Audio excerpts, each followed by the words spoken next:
Hello students, तो आज हम क्लास 10th का chapter first chemical reactions and equations का पार्ट फर्स्ट पढ़ने वाले हैं। तो चलिए स्टार्ट करते हैं। आप कुछ डेली लाइफ की कंडीशंस को ध्यान में रखिए और बताइए कि क्या होगा जब हम दूध को रूम टेम्परेचर पर खुला छोड़ देंगे तो वो खराब हो जाएगा। जब हम लोहे की किसी भी चीज़ को हम ह्यूमिड एटमॉस्फेयर यानी ऐसा एटमॉस्फेयर जिसमें नमी की मात्रा ज़्यादा है उसमें रखेंगे तो उसके ऊपर जंग लग जाएगी। ग्रेप्स गेट फर्मेंटेड, जब ग्रेप्स को फर्मेंट किया जाता है तो शराब बनती है।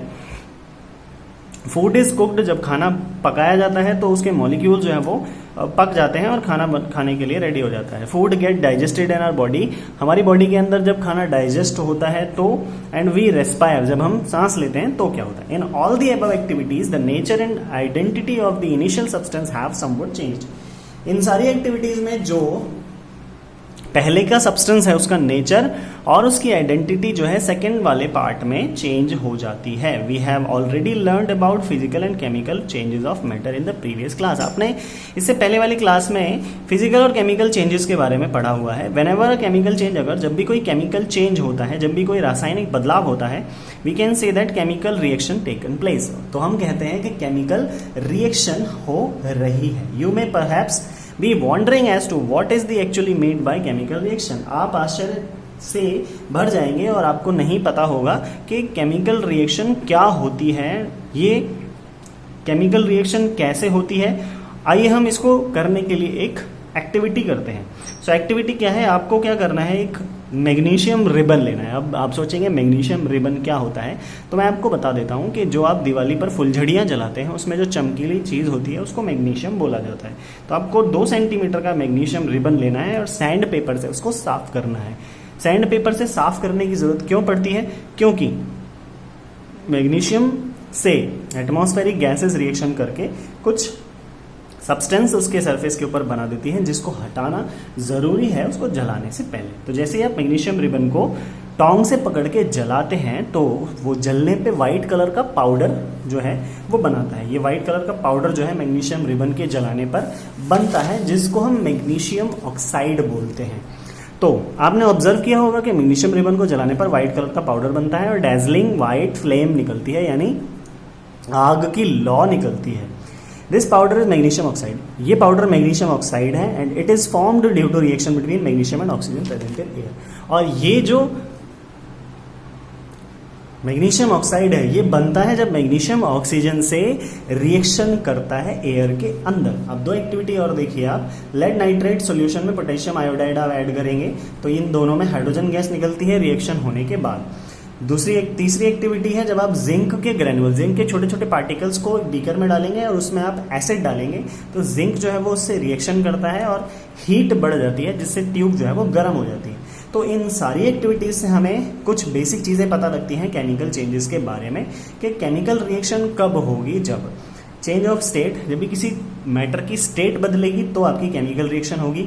चेंज इन कलर, जब भी कोई सब्सटेंस अपना कलर चेंज करेगा तो केमिकल रिएक्शन होगी। इवोल्यूशन ऑफ गैस, यानी जब भी गैस निकलेगी किसी ट्यूब में से तो आपकी केमिकल रिएक्शन होगी। एंड चेंज इन टेम्परेचर, जब भी किसी रिएक्शन के दौरान टेम्परेचर बदलेगा तो हम कहेंगे कि केमिकल रिएक्शन हुई है या होगी।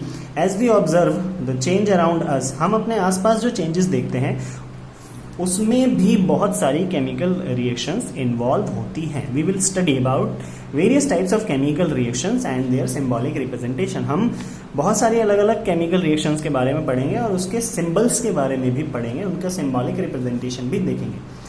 Activity 1.1 can describe as, activity 1.1 को हम कुछ इस तरीके से डिस्क्राइब कर सकते हैं।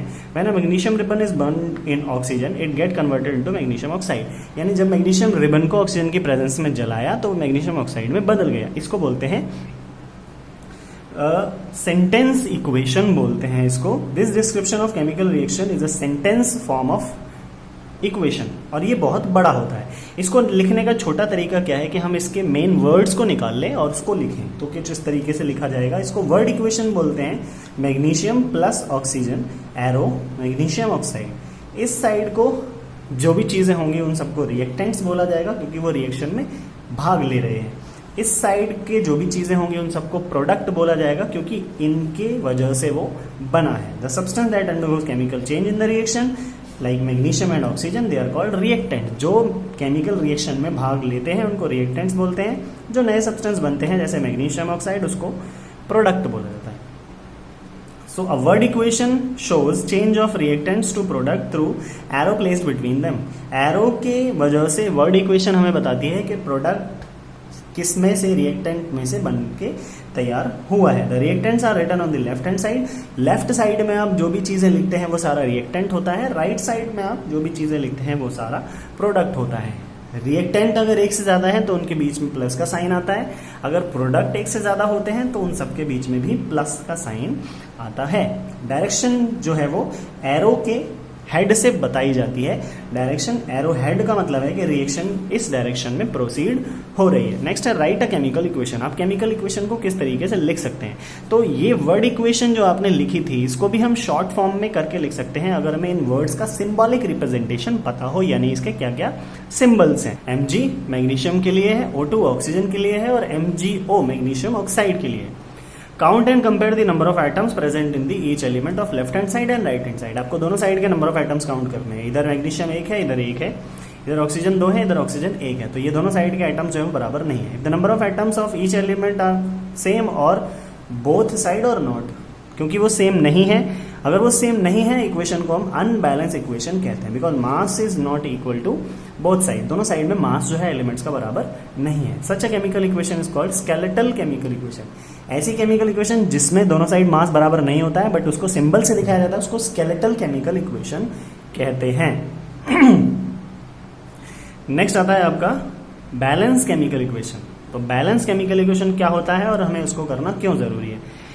Law of conservation of mass, जो कि आपने 9th क्लास में पढ़ा है कि मास को ना तो हम बना सकते हैं और ना ही उसे खत्म कर सकते हैं, उसको सिर्फ एक फॉर्म से दूसरी फॉर्म में हम चेंज कर सकते हैं। यानी रिएक्शन, केमिकल रिएक्शन में ना तो मास बनता है और ना ही खत्म होता है और दोनों साइड का मास हमेशा बराबर होना चाहिए, रिएक्टेंट साइड का भी और प्रोडक्ट साइड का भी।